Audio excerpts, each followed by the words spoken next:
করিলেশন analysis, regression analysis, এগুলোর জন্য levels of measurement, ডেটার বিভিন্ন ধরনের লেভেল, এটা বোঝা অনেক জরুরি। কে কে পড়েছি বা একটু স্টাডি করেছি এ বিষয়ে, শেয়ার করি।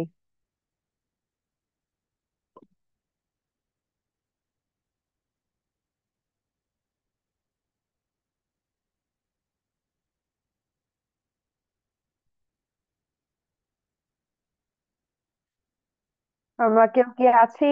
রেসপন্স করতে হবে।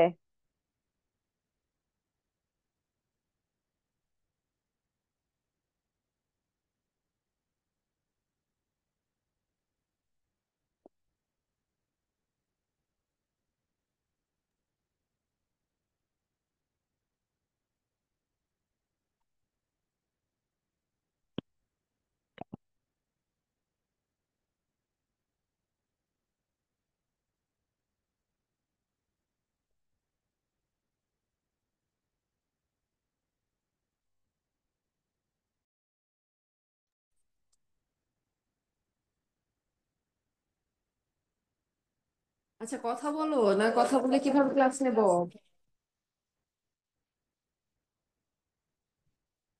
কথা বলতে কথা হবে। বলতে হবে। ম্যাম, দেখা হয় নাই।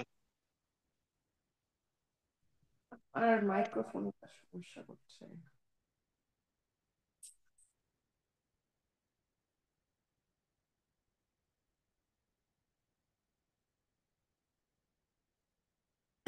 কি বললে? কে জানি কথা বললে, শুনলাম।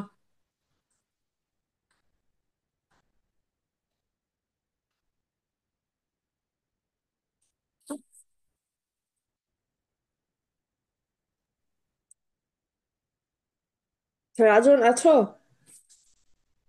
জি ম্যাম। আচ্ছা, একটু রেসপন্স করতে হবে। রেসপন্স না করলে হচ্ছে আমি ক্লাস নিতে পারবো না তো। আমি গত ক্লাসে লেভেলস অফ মেজারমেন্ট পড়তে বলেছিলাম, সেটা কি কেউ পড়েছো? একটু রেসপন্স করো।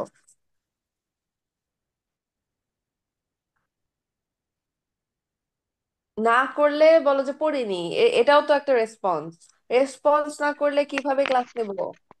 ম্যাম, পড়া হয় নাই।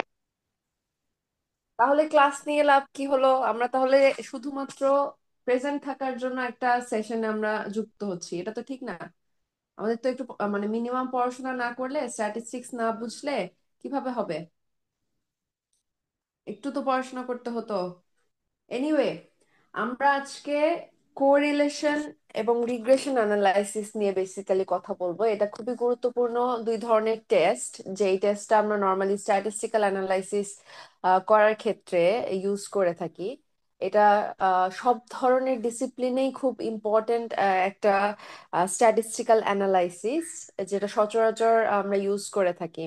তো এটা নিয়ে কথা বলা শুরুর আগে আমি গত ক্লাস থেকে যেখানে বলেছিলাম যে লেভেলস অফ মেজারমেন্ট বা ডেটার বিভিন্ন টাইপ, এই টাইপটা সম্পর্কে পড়তে বলেছিলাম। তো আহ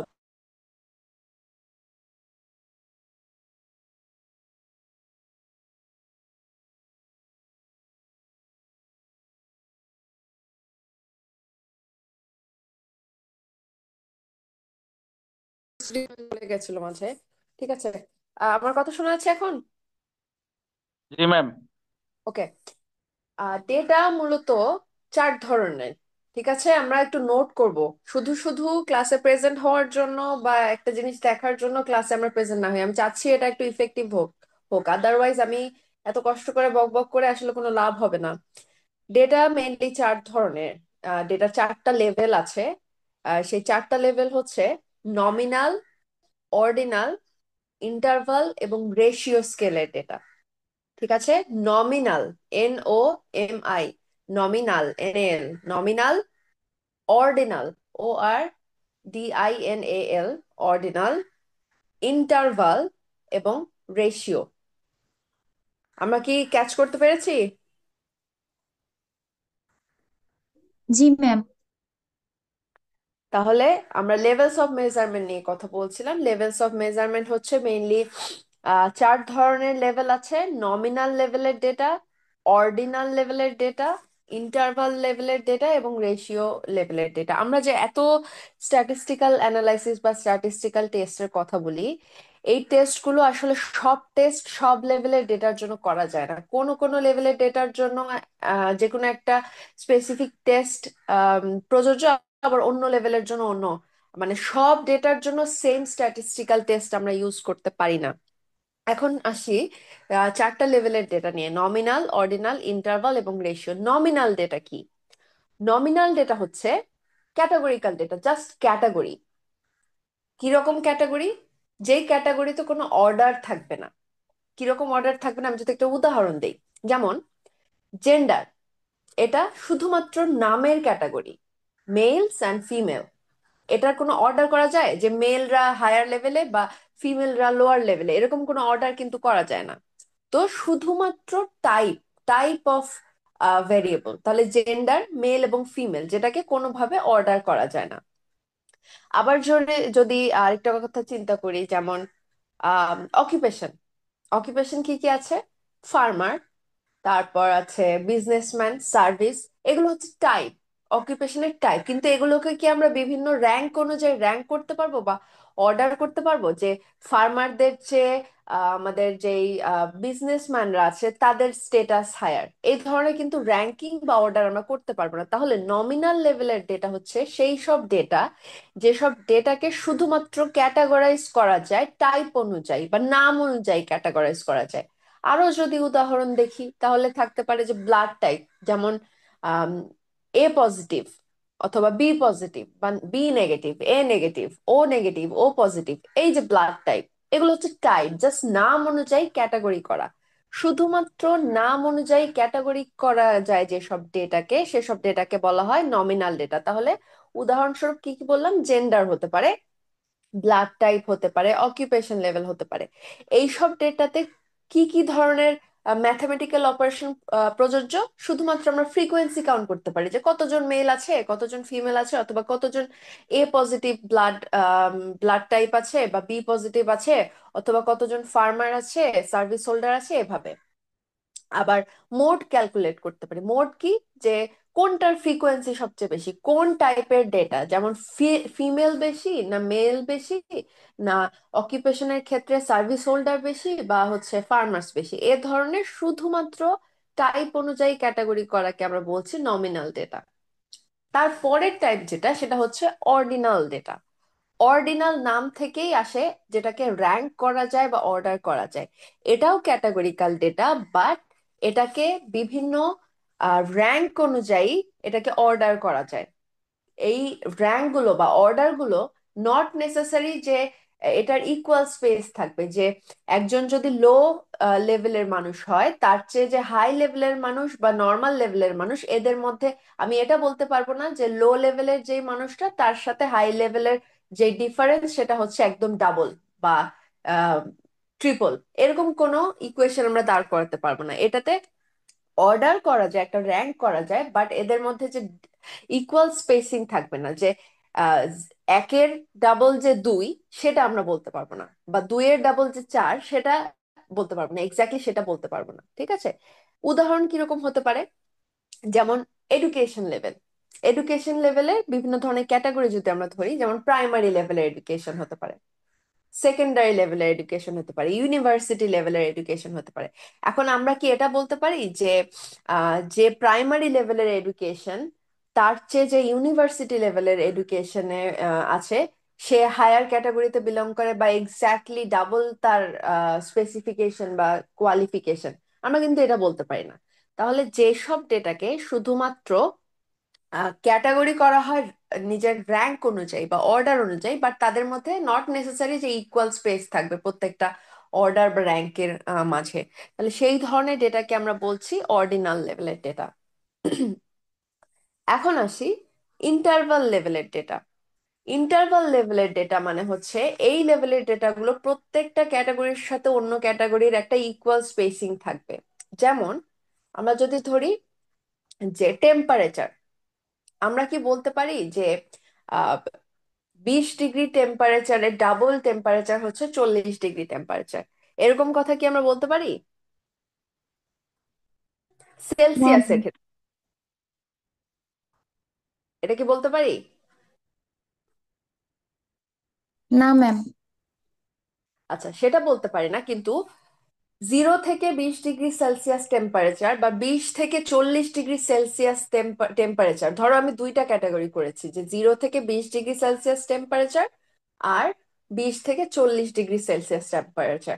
এখন এই দুইটা ক্যাটাগরির মধ্যে যে ইকুয়াল ডিফারেন্সটা, সেটা কি ইকুয়াল?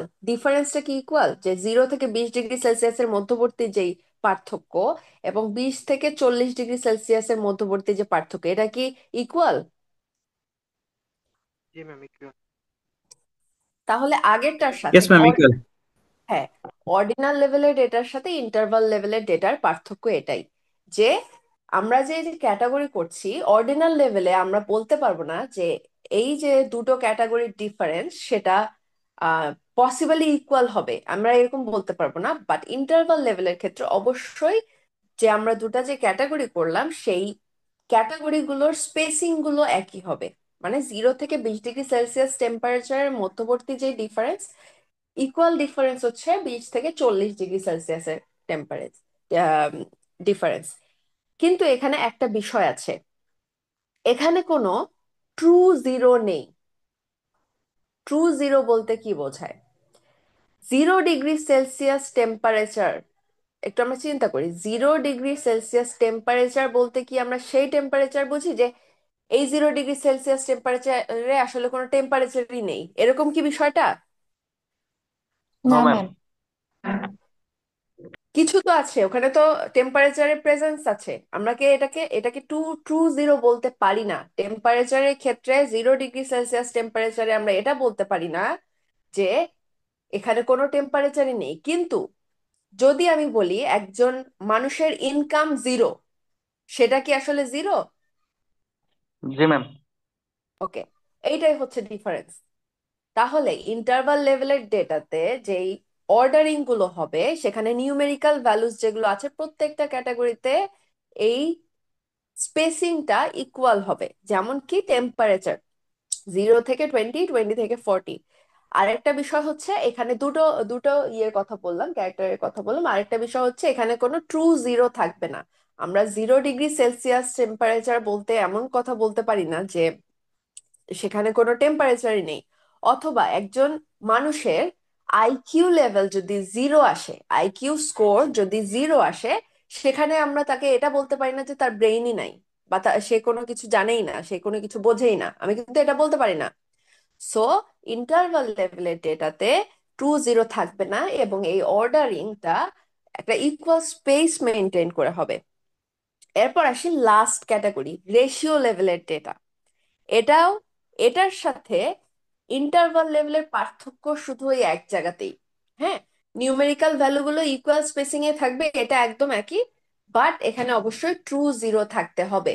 যেমন আমি বললাম ইনকাম, আবার এজ, এজ 0 মানে 0, হাইট 0 মানে 0, ওয়েট 0 মানে 0, মানে একটা ট্রু জিরো থাকবে। তাহলে এই হচ্ছে আমার 4টা লেভেলের ডেটা। একটা কি, প্রথমটা হচ্ছে নমিনাল লেভেলের ডেটা, যেটাকে শুধুমাত্র আমরা নাম অনুযায়ী ক্যাটাগরাইজ করতে পারি। যেমন জেন্ডার, মেল ফিমেল হতে পারে, আবার আছে ব্লাড টাইপ হতে পারে। আরেকটা হতে পারে কি, অর্ডিনাল লেভেলের ডেটা। অর্ডিনাল লেভেলে কি আছে, যেখানে ক্যাটাগরিগুলো এমন ভাবে হবে যেটাকে র্যাঙ্ক করা যাবে বা অর্ডার করা যাবে।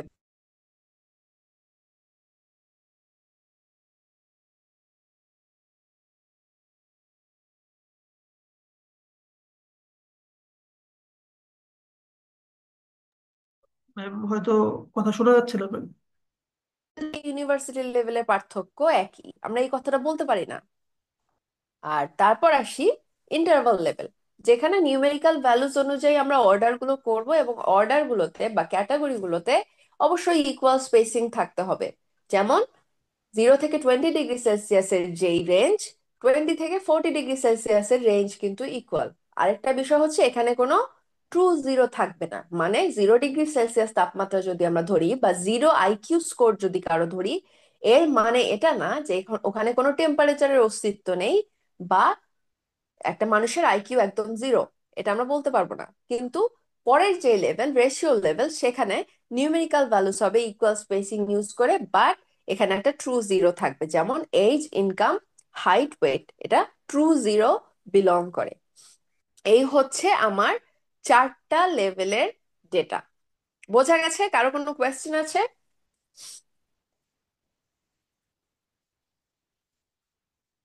না সবাই কি ম্যাম। বুঝেছি?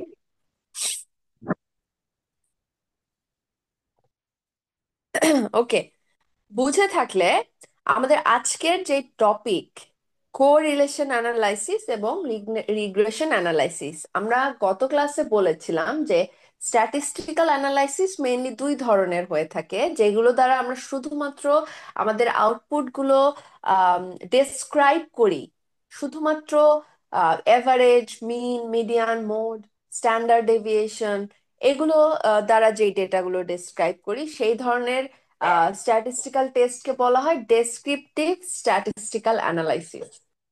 আর যেটার মাধ্যমে দুটো ভেরিয়েবলের মধ্যে অ্যাসোসিয়েশন অথবা ডিফারেন্স এই ধরনের জিনিসগুলো দেখি, সেটাকে আমরা বলি কি ইনফারেন্সিয়াল অ্যানালাইসিস। তাহলে স্ট্যাটিস্টিক্যাল অ্যানালাইসিস মেনলি 2 ধরনের, ডেসক্রিপটিভ অ্যানালাইসিস এবং ইনফারেন্সিয়াল স্ট্যাটিস্টিক্যাল অ্যানালাইসিস।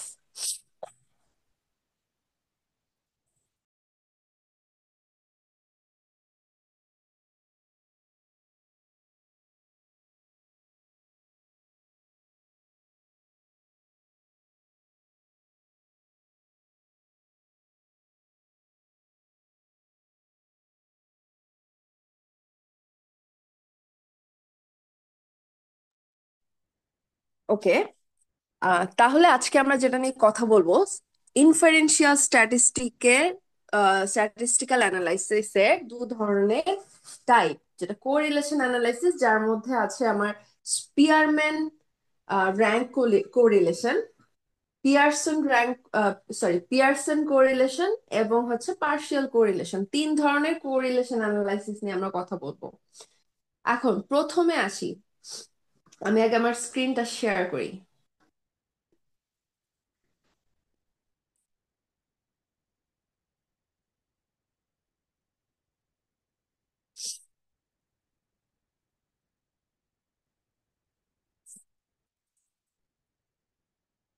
আজকে আমাদের যে ডেটা টাইপ, যে ডেটাটা নিয়ে আমরা কাজ করব, সেই ডেটাটা হচ্ছে, এটা একটা ডেটার ডেমো ডেটা। এখন আমরা অনেকগুলো কথা বললাম, লেভেল অফ মেজারমেন্ট নিয়ে কথা বললাম।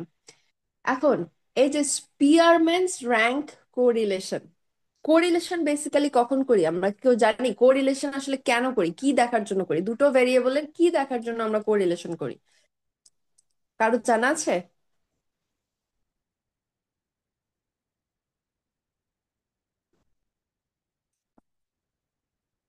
আমাদের কারো আইডিয়া আছে কোরিলেশন অ্যানালাইসিস কেন করি? আমরা অনেকেই স্ট্যাটিস্টিক্স ব্যাকগ্রাউন্ডের আছি, স্ট্যাটিস্টিক্স পড়েছি, এটা খুবই বেসিক অ্যানালাইসিস। কেন কোরিলেশন অ্যানালাইসিস করি? ম্যাম, দুইটা মানে দুইটা ইনফরমেশনের মধ্যে সম্পর্কটা দেখার জন্য, মানে তুলনা করার জন্য। ইনফরমেশনের মধ্যে? মানে ডেটার মধ্যে তুলনা করার জন্য। ভেরিয়েবলের মধ্যে? ভেরিয়েবল কি?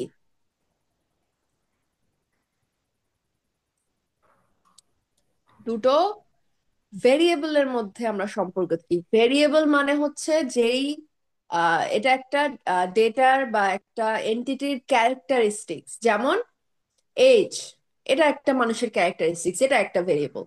এডুকেশন, এটা একটা মানুষের এডুকেশনাল কোয়ালিফিকেশন, এটা এক ধরনের ভেরিয়েবল। এভাবে ইনকাম, ইনকাম হতে পারে, ফ্যামিলি সাইজ হতে পারে, বা তার স্যাটিসফ্যাকশন লেভেল হতে পারে, তার আম, বিভিন্ন ধরনের মিডিয়ার সাথে তার কমিউনিকেশন, এটা এক ধরনের ভেরিয়েবল হতে পারে। এটা একটা ক্যারেক্টারিস্টিক্স, একটা মানুষের বা একটা সিঙ্গেল এন্টিটির একটা ক্যারেক্টারিস্টিক্স বা প্রপার্টিজ ডিনোট করে, যেটা সেটা হচ্ছে ভেরিয়েবল। তো কোরিলেশন অ্যানালাইসিস মেইনলি ভেরিয়েবলদের মধ্যে পারস্পরিক যে সম্পর্ক, একটা ভেরিয়েবলের চেঞ্জ হলে অন্য ভেরিয়েবলের কি ধরনের চেঞ্জ হয়, বা একটা ভেরিয়েবল অন্য ভেরিয়েবলকে কিভাবে এফেক্ট করে, সেই বিষয়টা আমরা দেখি কোরিলেশন অ্যানালাইসিসের মাধ্যমে। আমরা সবচেয়ে বেসিক যে কোরিলেশনটা মেইনলি করি সেটা হচ্ছে Pearson's correlation. Pearson coefficient of correlation বলে। পিয়ারসন কোরিলেশন আমরা সবচেয়ে কমনলি ইউজ করি। তবে ওই যে বললাম লেভেলস অফ ডেটা, এই লেভেলস অফ ডেটা অনুযায়ী আবার কোরিলেশন অ্যানালাইসিস ডিফার করে। এখন প্রথমে আমি যেটা আমাদের আজকে টপিকে যেটা ছিল, প্রথম যে কোরিলেশন, স্পিয়ারম্যানস র্যাঙ্ক কোরিলেশন। এই কোরিলেশনটা আমরা আসলে কখন করি? আমরা গত ক্লাসে নর্মাল ডিস্ট্রিবিউশন সম্পর্কে পড়েছিলাম, বা নর্মাল ডিস্ট্রিবিউশনের কথাবার্তা বলেছিলাম। আমাকে এখন কেউ বলো, নর্মাল ডিস্ট্রিবিউশন বলতে আমরা আসলে কি বুঝি? আমি গত ক্লাসে এটা বলেছিলাম। What is normal distribution?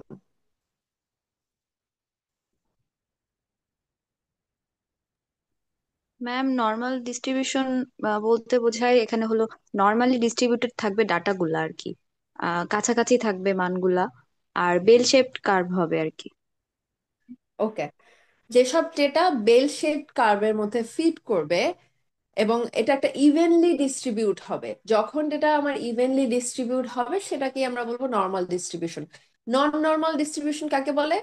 হয় ডেটাটা যে কোনো একদিকে ক্লাস্টার করবে, একদিকে আমার ডেটা ইভেনলি ডিস্ট্রিবিউট না হয়ে হয়তো বা বাম দিকে একটু বেশি হচ্ছে, সব ডেটাগুলো বাম দিকে এসে জড়ো হয়ে হবে, বা ম্যাক্সিমাম ডেটা আমার ডান দিকে জড়ো হবে, বা মাঝখানের যে লাইনটা মিডিয়ান থেকে ডানে বামে স্কিউ করবে, এটাকে স্কিউনেস বলা হয়।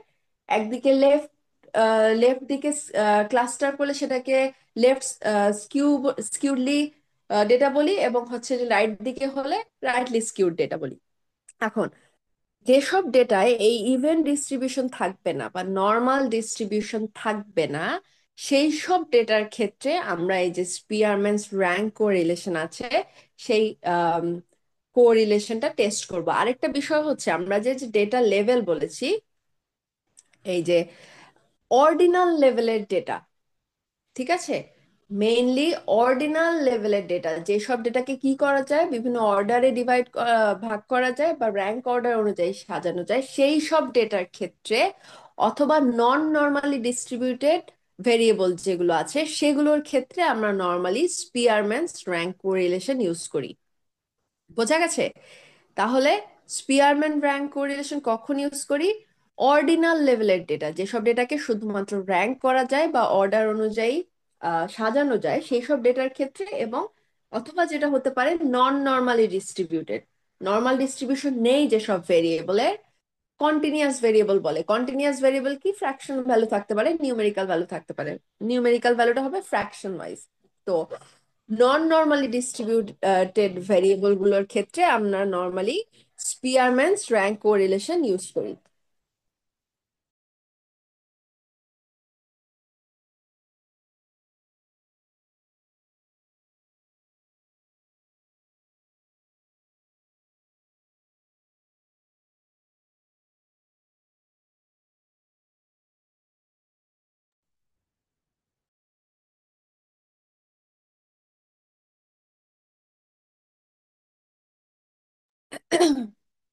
আচ্ছা, আমার স্ক্রিনটা কি দেখা যাচ্ছে? জি ম্যাম, দেখা জি যাচ্ছে। ম্যাম। ওকে, আমরা কিভাবে করব?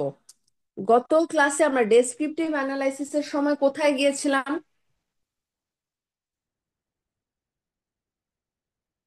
কোথায় গিয়েছিলাম? কিভাবে ডেসক্রিপটিভ অ্যানালাইসিস করেছি? অ্যানালাইজ অপশনে গেছি।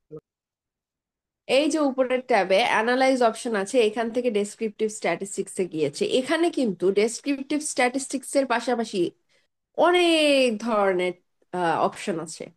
এই অপশনগুলোর মধ্যে এই যে কোরিলেট, আমরা যেটা নিয়ে কথা বলছি, কোরিলেশন অ্যানালাইসিস, তাহলে অ্যানালাইজে যে কোরিলেটে যে আমাদের এই যে বিভিন্ন ধরনের কোরিলেশনের টাইপ, ডান পাশে এই যে বিভিন্ন ধরনের কোরিলেশনের টাইপ দেখা যাচ্ছে। এখন এটাতে আমরা পরে যাব, তার আগে বলি, আমরা এই যে ভেরিয়েবল গুলো দেখা যাচ্ছে, দেখি। জেন্ডার, জেন্ডার কোন ধরনের ভেরিয়েবল? কোন ধরনের, কোন লেভেলের ডেটা? ক্যাটাগরিক্যাল। ক্যাটাগরিক্যাল তো বুঝেছি, নমিনাল না অর্ডিনাল? নমিনাল। নমিনাল। নমিনাল। নমিন। ওকে, এডুকেশন কোন লেভেলের ডেটা? অরিজিনাল। ওকে, আচ্ছা, এটা গেল। এই যে স্যাটিসফ্যাকশন অন লাইফ, এটা কোন লেভেলের ডেটা?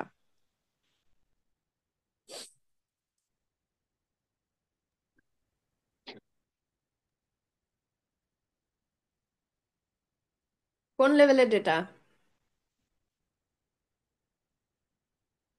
স্যাটিসফ্যাকশন কি এটা আমরা একটু দেখি তো, ফ্রিকোয়েন্সি কাউন্ট করে দেখি স্যাটিসফ্যাকশন লেভেলের, দেখি কি আসে। স্যাটিসফ্যাকশন, লাইফ স্যাটিসফ্যাকশন যদি দেই, ফ্রিকোয়েন্সি কাউন্ট করে দেখি কি আসে। এই দেখো কি এসেছে, very dissatisfied, dissatisfied, neutral, satisfied, highly satisfied. এখন বলো এটা কোন লেভেলের ডেটা? অর্ডিনাল। র্যাঙ্কিং করা আছে এর জন্য। ওকে, এটা হচ্ছে অর্ডিনাল লেভেলের ডেটা। তাহলে আমরা প্রথমে যে ইয়ে করলাম, প্রথমে যে কথাটা বললাম যে স্পিয়ারম্যান র্যাঙ্ক কোরিলেশন কি করে, আমার যে অর্ডিনাল লেভেলের ডেটা আছে সেই লেভেলের ডেটাটাকে আহ ডেটার মধ্যে অ্যাসোসিয়েশন দেখতে আমার বেসিক্যালি স্পিয়ারম্যান র্যাঙ্ক কোরিলেশন ব্যবহৃত হয়। আমার আউটপুট উইন্ডোটা দেখা যাচ্ছে না, আমি একটু শেয়ারিংটা একটু রিক্যাপ করতে হবে।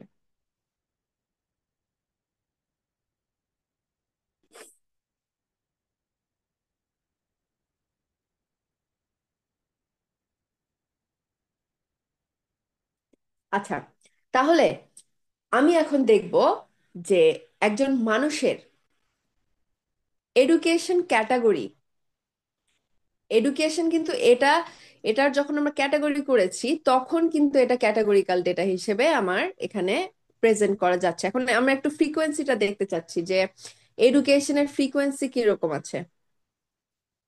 অ্যানালাইজ যে আমরা একটু দেখতে চাই কোন ক্যাটাগরি এডুকেশন আমাদের আছে। এডুকেশন ক্যাটটাকে এপাশে নিয়ে আসি, একটু ফ্রিকোয়েন্সিটা চেক করি।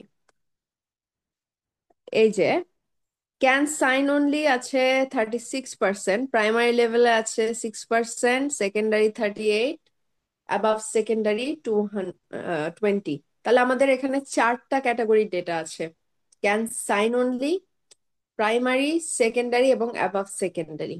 এখন আমরা দেখতে চাচ্ছি এই যে দুই লেভেলের ডেটা, এই দুইটা ভেরিয়েবলের মধ্যে কি কোরিলেশন আছে। তাহলে আমরা কোথায় যাব?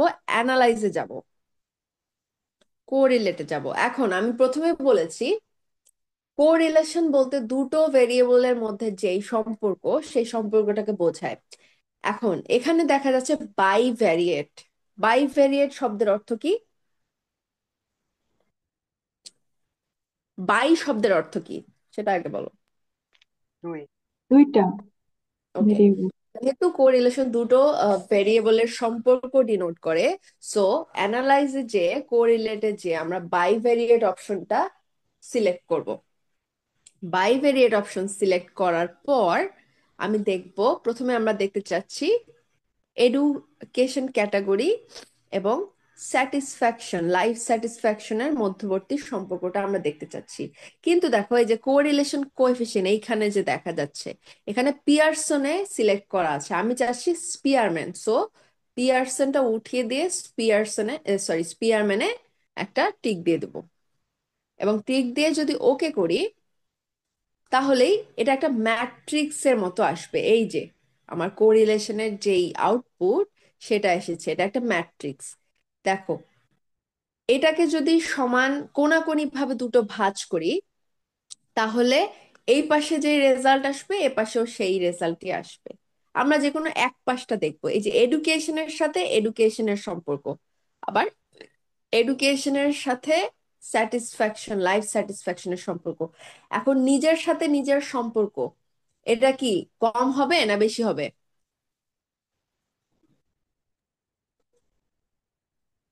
এডুকেশনের সাথে যদি এডুকেশনেরই সম্পর্ক আমরা নির্ণয় করি, এটা কি কম হবে না বেশি হবে?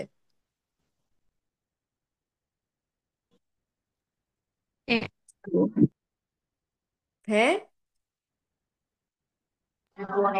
ম্যাম একই হবে। এক্স্যাক্টলি। আচ্ছা, কোরিলেশনের যেই ভ্যালু গুলো আসে, কোএফিসিয়েন্ট যে ভ্যালু গুলো আসে সেই ভ্যালুর রেঞ্জটা কত বলো তো? এর ভ্যালু কতর মধ্যে থাকে কোরিলেশনের?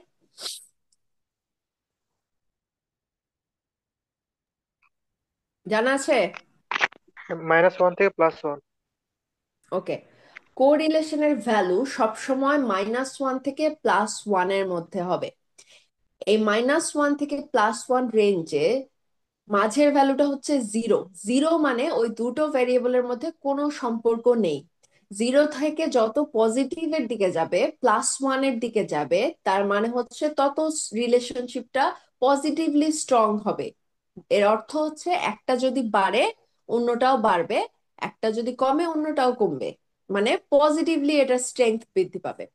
আবার জিরো থেকে যত -1-এর দিকে যাবে, এই রিলেশনশিপটা তত নেগেটিভলি স্ট্রেংথ বাড়বে। তাহলে পজিটিভ সম্পর্ক মানে হচ্ছে একটা বাড়লে অন্যটাও বাড়বে, এক ইউনিট এখানে বাড়লে এক ইউনিট অন্য ভেরিয়েবলেও বাড়বে, আবার এক ইউনিট যদি কমে ওখানেও এক ইউনিট কমবে।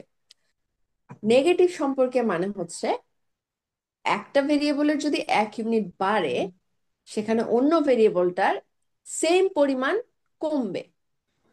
সম্পর্কটা বোঝা গেছে? পজিটিভ সম্পর্ক মানে একটা বাড়লে অন্যটা বাড়বে, এটা হচ্ছে সমানুপাতিক হারে, বাড়লে বাড়বে কমলে কমবে।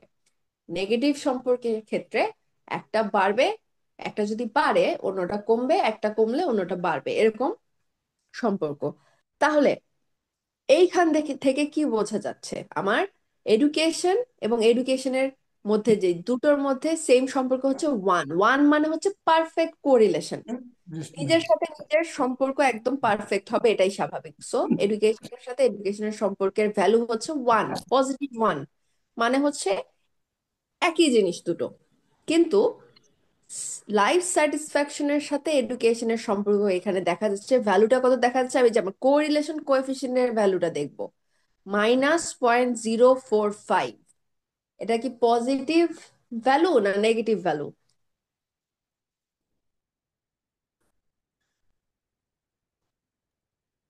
বলো। Negative ma'am value. Negative value. Negative value এর অর্থ কি? এটা থেকে আমরা কি নেগেটিভলি ইন্টারপ্রেট করতে পারি? এডুকেশন ক্যাটাগরি বাড়লে স্যাটিসফ্যাকশন কমে। ওকে, এডুকেশন যত বাড়বে মানুষের স্যাটিসফ্যাকশন তত কমবে। বিষয়টা কি তাই হয় নর্মালি? আমি স্ট্যাটিস্টিক্যাল কথাবার্তা বলছি না, আমরা হচ্ছে নর্মালি যদি চিন্তা করি যে একটা মানুষের এডুকেশন যত বাড়বে স্যাটিসফ্যাকশন তত বাড়ার কথা, আবার কমতেও পারে, অনেক ধরনের বিষয় এখানে নির্ভর করে। কিন্তু নর্মালি যেটা হয়, এডুকেশন বাড়লে মানুষের লাইফ স্যাটিসফ্যাকশন, তার অনেক কিছু বাড়বে, লাইফ স্যাটিসফ্যাকশন বাড়তে পারে। কিন্তু আমার ডেটা বলছে বা আউটপুট বলছে যে এখানে এডুকেশন যদি বাড়ে স্যাটিসফ্যাকশন কমবে, কারণ -0.045 এখানে ভ্যালু। কিন্তু এটা ইন্টারপ্রিটেশন আমরা করলাম ঠিক আছে, কিন্তু এটা কি আসলে আমরা খুব জোর দিয়ে বলতে পারি? এই জোর দিয়ে বলার বিষয়টা, এটা হবেই, এডুকেশন বাড়লে স্যাটিসফ্যাকশন কমবেই, এই কথাটা তখনই জোর দিয়ে বলতে পারবো যখন আমার এই যে সিগনিফিকেন্স লেভেল, এই যে সিগনিফিকেন্স লেভেল, এটার মান মিনিমাম আমরা ধরি 5% লেভেল ধরি। যত বেশি সিগনিফিকেন্ট লেভেল বাড়বে আমরা তত স্ট্রংলি বলতে পারবো। আমরা মিনিমাম রেঞ্জটা ধরি 5% লেভেল সিগনিফিকেন্স, মানে 0.05। এখন এই ভ্যালুটা 0.756, এটা কি 5% লেভেলের আহ লেভেলে পড়ে বা লেভেলের নিচে পড়ে?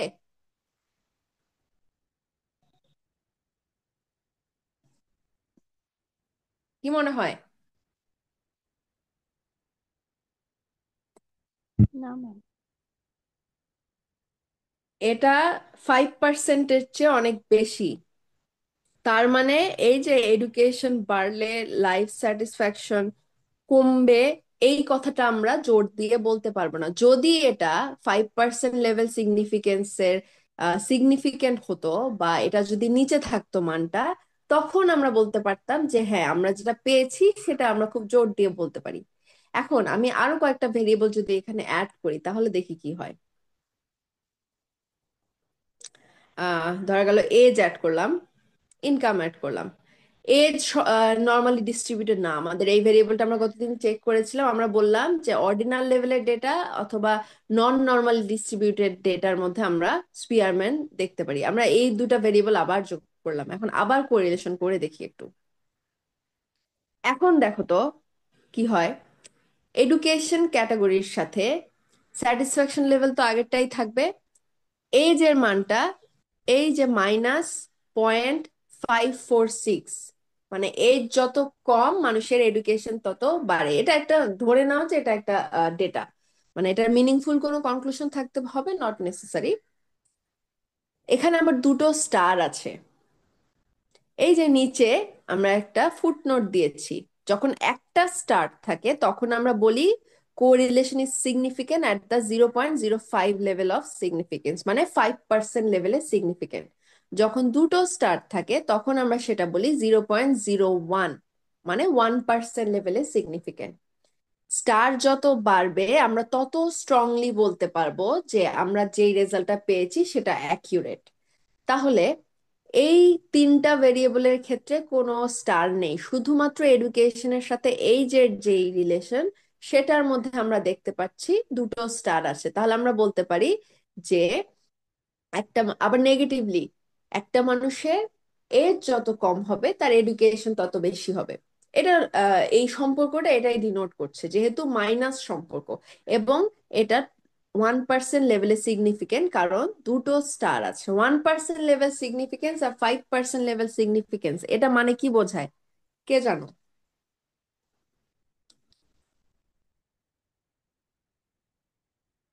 5% লেভেল অফ সিগনিফিকেন্স বলতে কি বোঝায়, বা 1% লেভেল অফ সিগনিফিকেন্স বলতে কি বোঝায়?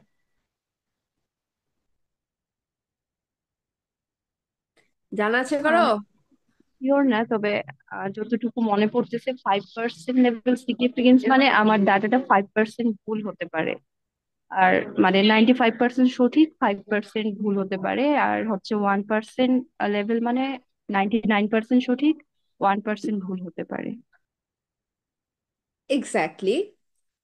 আমরা যদি ধরো একশোটা কেস টেস্ট করি, হ্যাঁ, টোটাল ধরো আমরা নর্মালি কিসে মেজার করি, আমরা সবসময় 100%-এ মেজার করি, তাই না?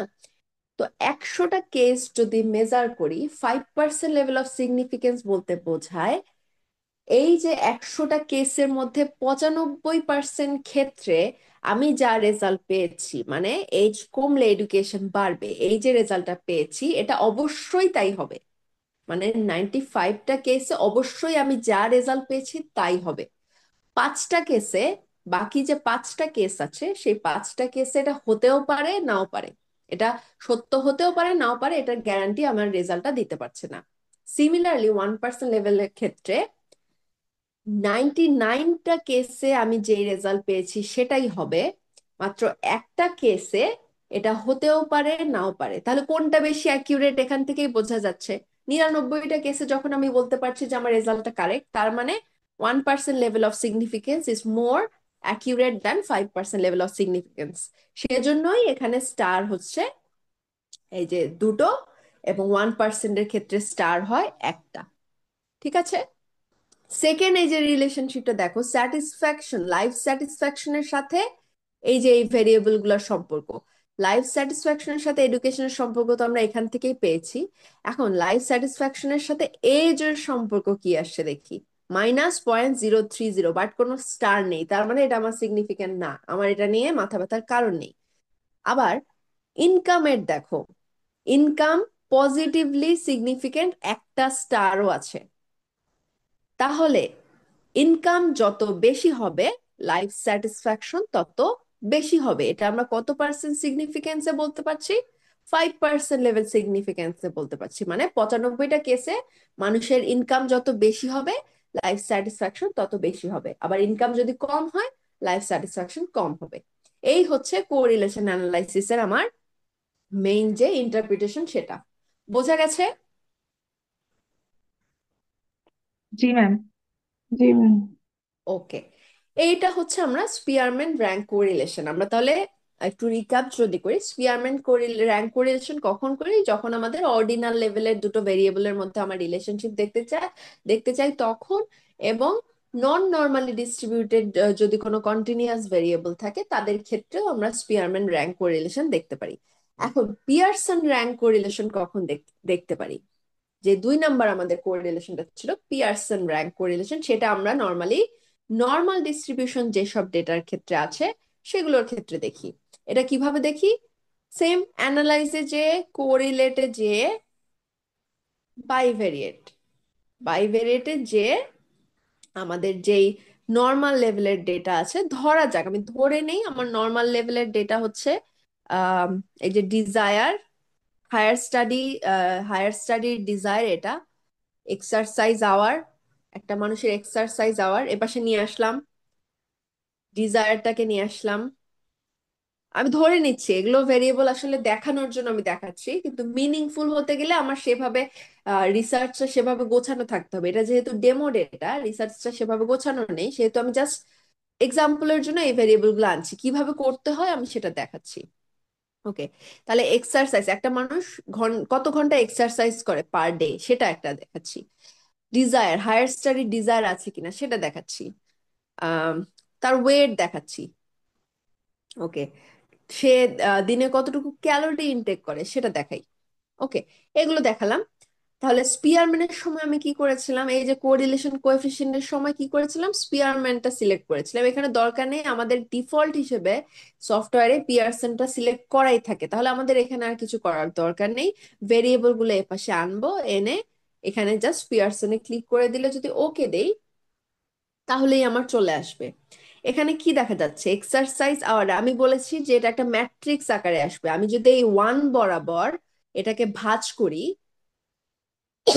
তাহলে এখানে যা আসবে এখানেও তাই আসবে। ঠিক আছে, তাহলে প্রথম ভেরিয়েবলটা এক্সারসাইজ আওয়ারের সাথে বাকি এই তিনটা ভেরিয়েবলের সম্পর্ক। এখানে ডিজায়ার, হায়ার স্টাডি ডিজায়ারের সাথে বাকি ভেরিয়েবল গুলোর সম্পর্ক। তাহলে একটু যদি দেখি, এক্সারসাইজ আওয়ারের সাথে এক্সারসাইজ আওয়ারের সম্পর্ক, নিজের সাথে নিজের সম্পর্ক পারফেক্ট ওয়ান, তাহলে এটা আমার দরকার নেই। হায়ার স্টাডি ডিজায়ার, আমাদের কে কত ঘন্টা এক্সারসাইজ করবে তার সাথে সে হায়ার স্টাডিজ এর জন্য তার ডিজায়ার থাকবে কি থাকবে না সেটা ডিপেন্ড করে কি করে না, সেই সম্পর্কটা এখানে দেখা যাচ্ছে কোনো সিগনিফিকেন্ট কোনো সম্পর্ক নেই, তাহলে আমাদের এটা নিয়ে মাথা ঘামানোর দরকার নেই। এখন এখানে দেখা যাচ্ছে কে কত ঘন্টা এক্সারসাইজ করবে তার হিসেবে ওয়েটটা, এখানে দেখা যাচ্ছে নেগেটিভ কোরিলেশন, আবার এটা ডাবল স্টার মানে 1% লেভেলে সিগনিফিকেন্ট।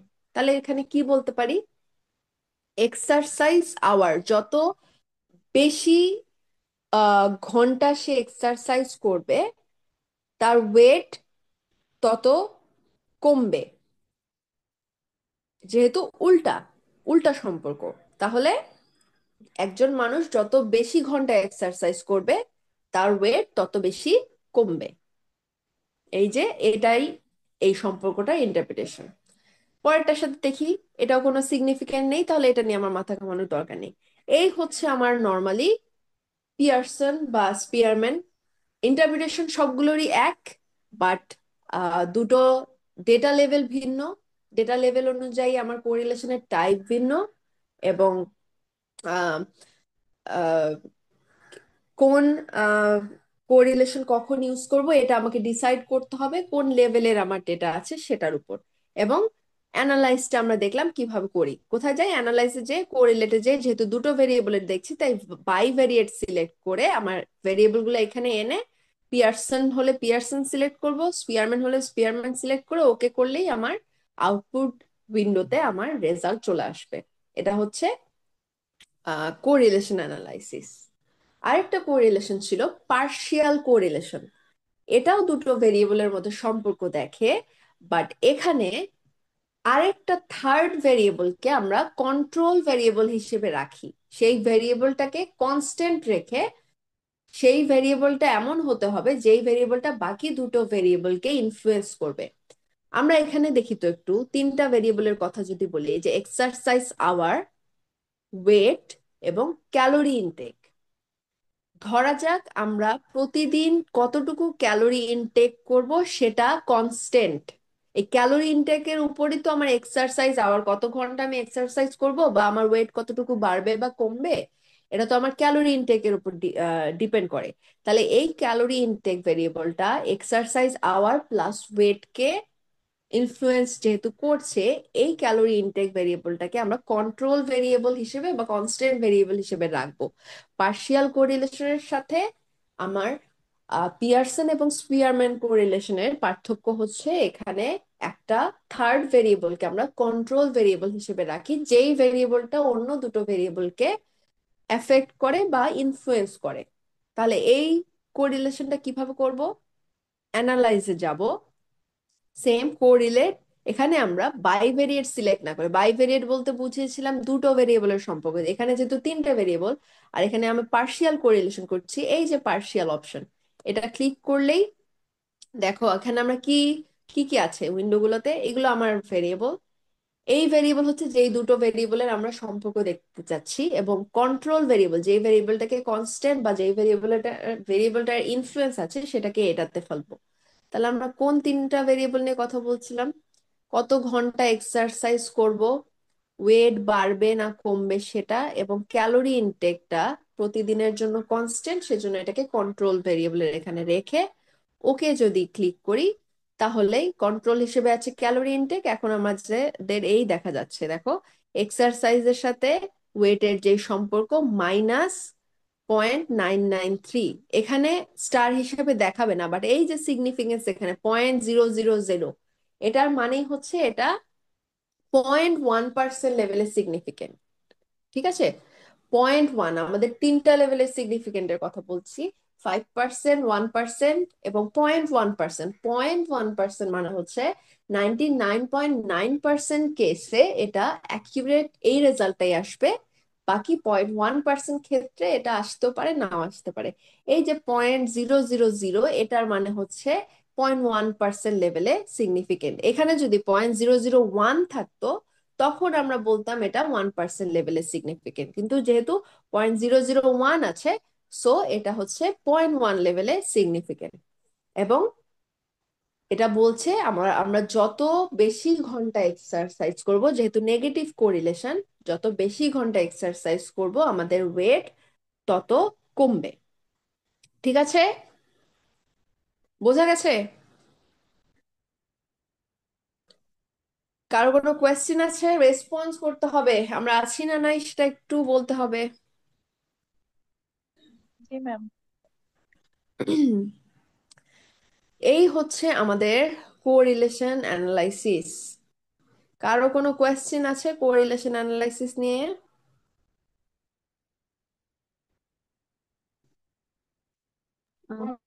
ম্যাম বলো। হচ্ছে স্পেয়ারম্যান কোরিলেশন করলাম, তো উপরে লেখা ছিল নন প্যারামেট্রিক কোরিলেশন, এইটা আমাকে যদি explain। নন প্যারামেট্রিক কোরিলেশন মানে হচ্ছে যেগুলো নন নর্মালি ডিস্ট্রিবিউটেড, নন নর্মাল ডেটার ক্ষেত্রে সেটাই হচ্ছে non parametric test. Normal distribution যেখানে থাকে না সেটাই। বোঝা গেছে? জি ম্যাম। বলো, কে জানি কি বলতে চাচ্ছিলা? তাহলে বলো, আমরা আহ দুটা টপিক সম্পর্কে পড়লাম। লেভেল অফ মেজারমেন্ট, আমাকে কেউ একজন বলো ইন্টারভাল লেভেলের সাথে রেশিও লেভেলের ডেটার বেসিক ডিফারেন্স কি?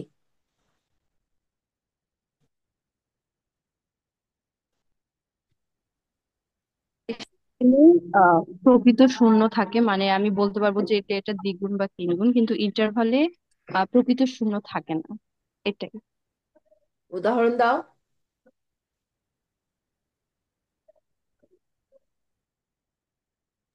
ম্যাম, উদাহরণ আপনি কি? এক্সাম্পলটা দিলেন যে টেম্পারেচার যদি আমরা বলি যে আমরা হচ্ছে দুই 2 ডিগ্রি সেলসিয়াস আর 4 ডিগ্রি সেলসিয়াস আমরা মানে দ্বিগুণ এই কথাটা বলতে পারি না, কিন্তু আমরা যদি বলি যে একজনের ইনকাম 50 টাকা আর আরেকজনের ইনকাম 25 টাকা, তাহলে সেক্ষেত্রে বলতে পারি যে ইনকামটা হচ্ছে দ্বিগুণ দ্বিতীয় জন প্রথম জনেরটা। আচ্ছা, ট্রু জিরো থাকবে না, এটার উদাহরণ বলো। ট্রু জিরো বিষয়টা কি? ম্যাম বুঝিনি। ট্রু জিরো, আমরা একটা ক্যারেক্টারিস্টিক্স ছিল ইন্টারভালের ক্ষেত্রে ট্রু জিরো থাকবে না আর রেশিওর ক্ষেত্রে ট্রু জিরো থাকবে। ম্যাম ট্রু জিরো বলতে ওখানে জিরো বলতে নাই, কিছুই নাই। যেমন ইনকাম শূন্য যদি বলে তার মানে তার কোনো ইনকামই নাই। আর ইন্টারভালের ক্ষেত্রে 0 ডিগ্রি সেলসিয়াস বলতে আমরা এটা বলতে পারি না যে সেখানে কোনো টেম্পারেচারই নেই। ওকে, তাহলে এই হচ্ছে আমার লেভেলস অফ মেজারমেন্ট নিয়ে আলোচনা। আর কোরিলেশন অ্যানালাইসিস আমরা 3 ধরনের অ্যানালাইসিস দেখলাম। মেইনলি কোরিলেশন কি হয়, দুটো ভেরিয়েবলের পারস্পরিক সম্পর্ক, পারস্পরিক স্ট্রেংথ, একটা বাড়লে আরেকটা, একটার ওর সাথে আরেকটার কি ধরনের ইফেক্ট, একটার চেঞ্জ আরেকটা কি ধরনের চেঞ্জ হয় সেটা দেখি। আমরা 3 ধরনের কোরিলেশন দেখলাম। স্পিয়ারম্যান র্যাঙ্ক কোরিলেশন, যেটা আমরা অর্ডিনাল বা নন নর্মাল ডিস্ট্রিবিউটেড ডেটার ক্ষেত্রে দেখি।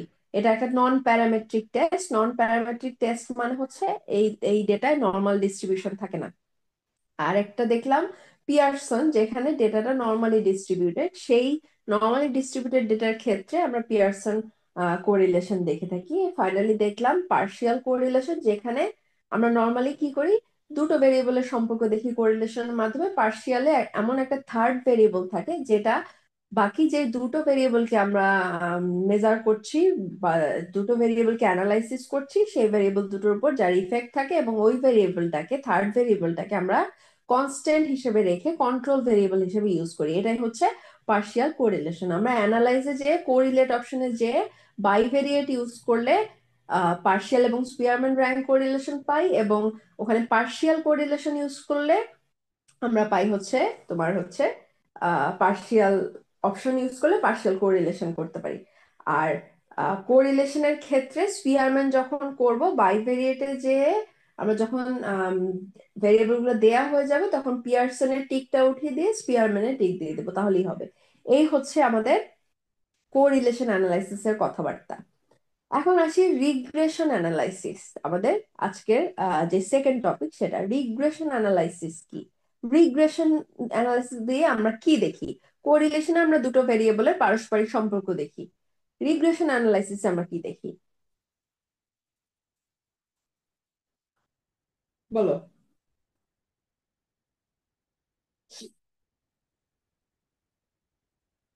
জানা আছে কারো? ম্যাম, এই রিগ্রেশনের মধ্যে মূলত একটা ভেরিয়েবল আরেকটা ভেরিয়েবলের সাথে কতটুকু নির্ভরশীল সেটা পরিমাপ করা হয়, এরকম কোনো কিছু? কোন ধরনের ভেরিয়েবল? নির্ভরশীলতা যখনই আসে তখন একটা ভেরিয়েবল অবশ্যই নির্ভর হবে, আরেকটা নির্ভর হবে না। এই ভেরিয়েবল জি গুলো জি, কি বলে? Dependent or একটা independent? এক্স্যাক্টলি। ভেরিয়েবল দুই প্রকার নির্ভরশীলতার উপর ভিত্তি করে, একটা ডিপেন্ডেন্ট ভেরিয়েবল আর একটা ইন্ডিপেন্ডেন্ট ভেরিয়েবল। ইন্ডিপেন্ডেন্ট ভেরিয়েবল আমার কোনো ভেরিয়েবলের উপর ডিপেন্ড করে না, আর ডিপেন্ডেন্ট ভেরিয়েবল গুলো আমার ইন্ডিপেন্ডেন্ট ভেরিয়েবল বা অন্য কোনো ভেরিয়েবলের উপর ডিপেন্ড করে। নাম থেকেই এটা সেলফ এক্সপ্লানেটরি। ডিপেন্ডেন্ট মানে একজনের উপর নির্ভরশীল, তার সে চেঞ্জটা অন্য ভেরিয়েবলের উপর নির্ভরশীল। কিন্তু ইন্ডিপেন্ডেন্টের ক্ষেত্রে যে চেঞ্জ আসবে সেটা অন্য কোনো ভেরিয়েবলের উপর ডিপেন্ডেন্ট নয়। ওকে, রিগ্রেশন অ্যানালাইসিসে মেইনলি আমরা দেখি যে ইন্ডিপেন্ডেন্ট ভেরিয়েবলের জন্য ডিপেন্ডেন্ট ভেরিয়েবলে কি চেঞ্জ হয়, বা ডিপেন্ডেন্ট ভেরিয়েবলে যে চেঞ্জ গুলো হয় সেটার উপর কোন কোন ভেরিয়েবলের প্রভাব আছে, কতটুকু প্রভাব আছে, কোন কোন ইন্ডিপেন্ডেন্ট ভেরিয়েবলের জন্য এই চেঞ্জটা আসছে, সেই জিনিসটাই আমরা রিগ্রেশন অ্যানালাইসিসের মাধ্যমে দেখি। রিগ্রেশন ইকুয়েশন আমার জানা আছে? কারো জানা আছে রিগ্রেশন ইকুয়েশন কি?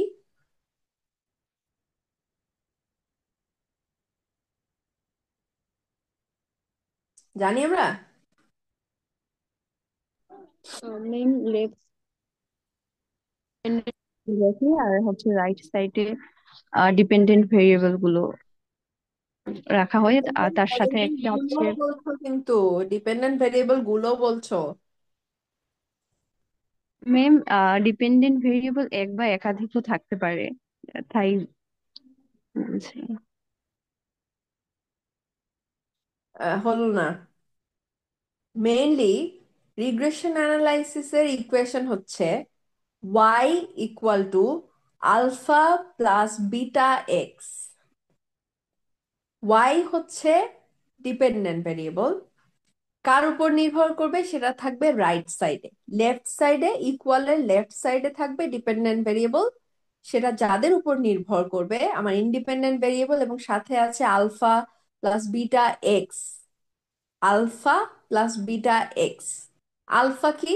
আলফা হচ্ছে কনস্ট্যান্ট, বিটা এক্স, এক্স হচ্ছে আমার ইন্ডিপেন্ডেন্ট ভেরিয়েবল এবং ইন্ডিপেন্ডেন্ট ভেরিয়েবলের কোএফিসিয়েন্ট হচ্ছে বিটা।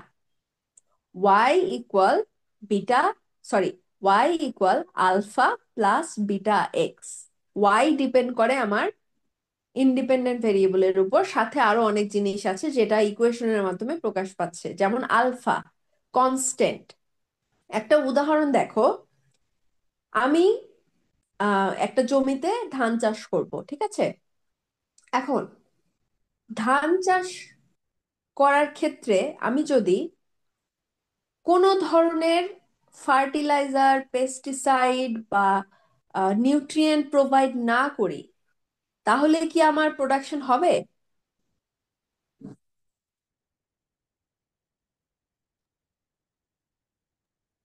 কি মনে হয়? ম্যাম প্রোডাকশন হবে। হবে।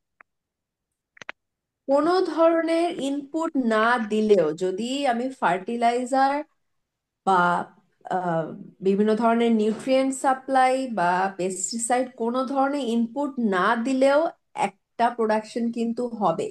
এটাই হচ্ছে কনস্ট্যান্ট। কোনো কিছু ছাড়াই যতটুকু একা একাই হয়, সেই জিনিসটাই হচ্ছে এই যে আলফা বা constant. Y equal alpha plus beta X, এই আলফাটা হচ্ছে কোনো কিছুর উপর নির্ভর না, এটা কনস্ট্যান্ট, এইটুকু হবেই। হ্যাঁ, আর বিটা এক্স, এক্স তো বললাম ইন্ডিপেন্ডেন্ট ভেরিয়েবল, যেটার উপর আমার ডিপেন্ডেন্ট ভেরিয়েবলের চেঞ্জ নির্ভর করে।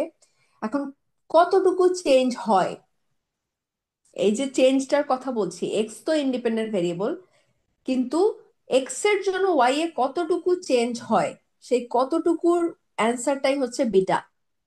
এটাকে বলা হয় রিগ্রেশন কোএফিসিয়েন্ট। বোঝা গেছে? তাহলে রিগ্রেশন ইকুয়েশনটা কি? Y equal alpha plus beta X, যেখানে আলফা হচ্ছে কনস্ট্যান্ট, কোনো ধরনের ইনপুট না হলেও, কোনো ধরনের ইন্ডিপেন্ডেন্ট ভেরিয়েবলের সাপ্লাই না হলেও আমার সেখানে কিছু একটা চেঞ্জ হবে, ওই কনস্ট্যান্ট অতটুকুই হচ্ছে আলফা। এক্স হচ্ছে ইন্ডিপেন্ডেন্ট ভেরিয়েবল, এবং আমরা বলছি যে ইন্ডিপেন্ডেন্ট ভেরিয়েবলের জন্য ডিপেন্ডেন্ট ভেরিয়েবলে যে চেঞ্জ হয় সেটা আমরা দেখি রিগ্রেশনের মাধ্যমে, যতটুকু চেঞ্জ হয় সেটা হচ্ছে ওই যে বিটা। এই বিটা হচ্ছে চেঞ্জের আমার অ্যামাউন্ট। বোঝা গেছে সবাই রিগ্রেশন অ্যানালাইসিস কি? বোঝা জি। গেছে? এই বাকিদেরও কথা বলতে হবে, বাকিরা শুধু দর্শক হলে তো হবে না। দুই একজনই শুধু কথা বলছি, বাকিরাও কথা বলো।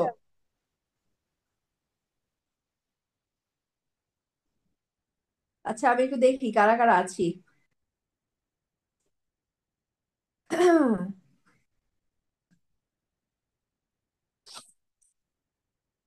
রেহনুমা, আছো? জি ম্যাম। বুঝতে পারছো? জি ম্যাম। রেসপন্স করতে হবে। জি ম্যাম।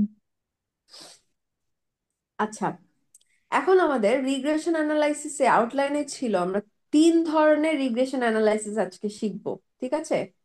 প্রথমটা হচ্ছে simple linear regression. Simple linear regression শিখবো। এই যে আমি Y equal alpha plus beta X, এই যে ইকুয়েশনটা বললাম, এটা একটা ডিপেন্ডেন্ট ভেরিয়েবল এবং একটা ইন্ডিপেন্ডেন্ট ভেরিয়েবল। এই একটা ডিপেন্ডেন্ট এবং ইন্ডিপেন্ডেন্ট ভেরিয়েবলের যে রিলেশনটা, সেটাই হচ্ছে এই সিম্পল লিনিয়ার রিগ্রেশন। এই ইকুয়েশনটা হচ্ছে সিম্পল লিনিয়ার রিগ্রেশনের, একটা ডিপেন্ডেন্ট ভেরিয়েবল, একটা ইন্ডিপেন্ডেন্ট ভেরিয়েবল। যখন ইন্ডিপেন্ডেন্ট ভেরিয়েবলের সংখ্যা বৃদ্ধি পাবে সেটাকে আমরা বলবো মাল্টিপল লিনিয়ার রিগ্রেশন। ঠিক আছে, তাহলে আমরা দেখব কিভাবে সিম্পল লিনিয়ার রিগ্রেশন করতে হয়, কিভাবে মাল্টিপল লিনিয়ার রিগ্রেশন করতে হয়। আরেকটা আরেকটা আছে বাইনারি লজিস্টিক রিগ্রেশন। বাইনারি কি?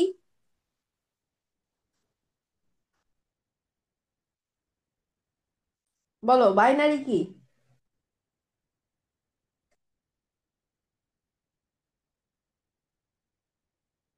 বাইনারি বুঝি না। ম্যাম জিরো জিরো, আর ওয়ান। জিরো ওয়ান কে বলা হয় বাইনারি।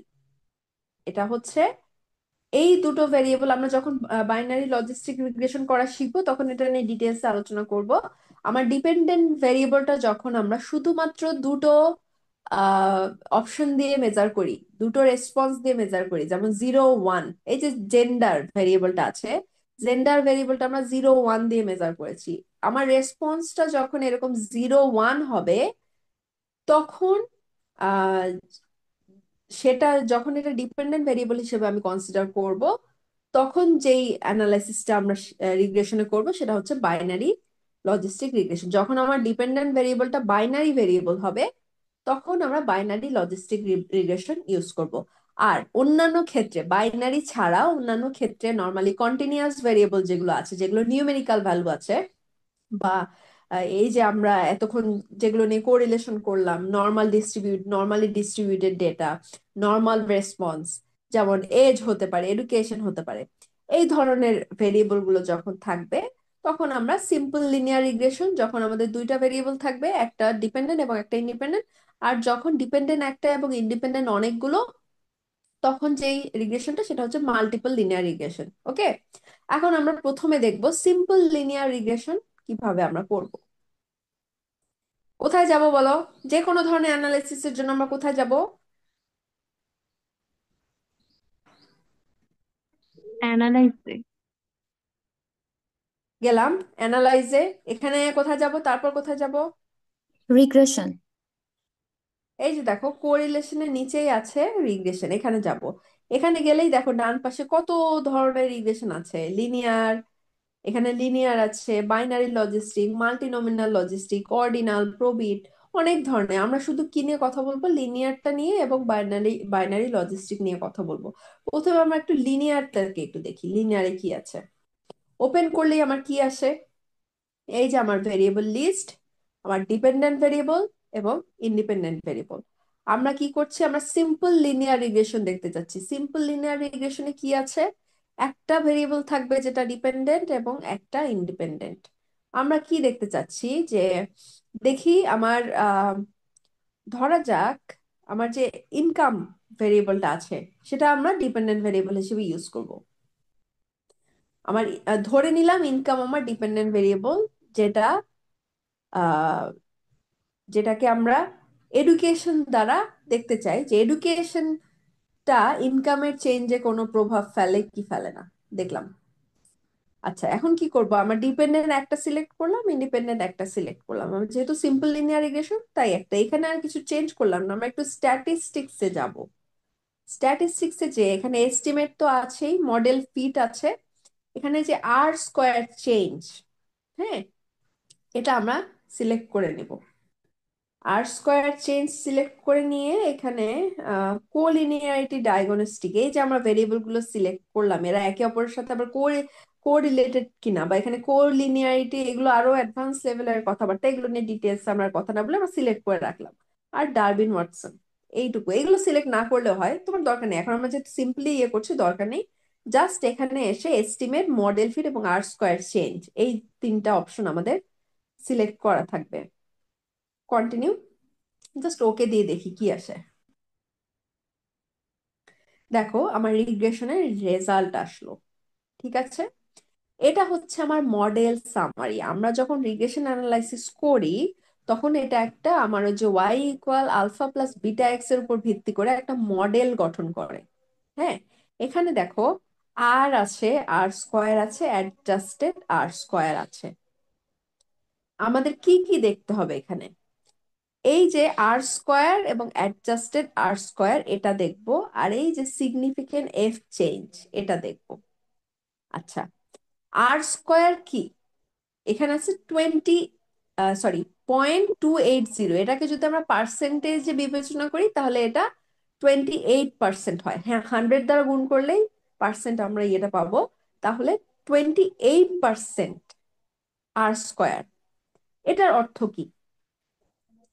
এটার অর্থ হচ্ছে আমার যে এডুকেশন ভেরিয়েবল, ইন্ডিপেন্ডেন্ট ভেরিয়েবল ছিল এডুকেশন, এই এডুকেশনটা আমার ইনকামের যে চেঞ্জ হচ্ছে সেই চেঞ্জটাকে 100%-এর মধ্যে 28% এক্সপ্লেইন করছে।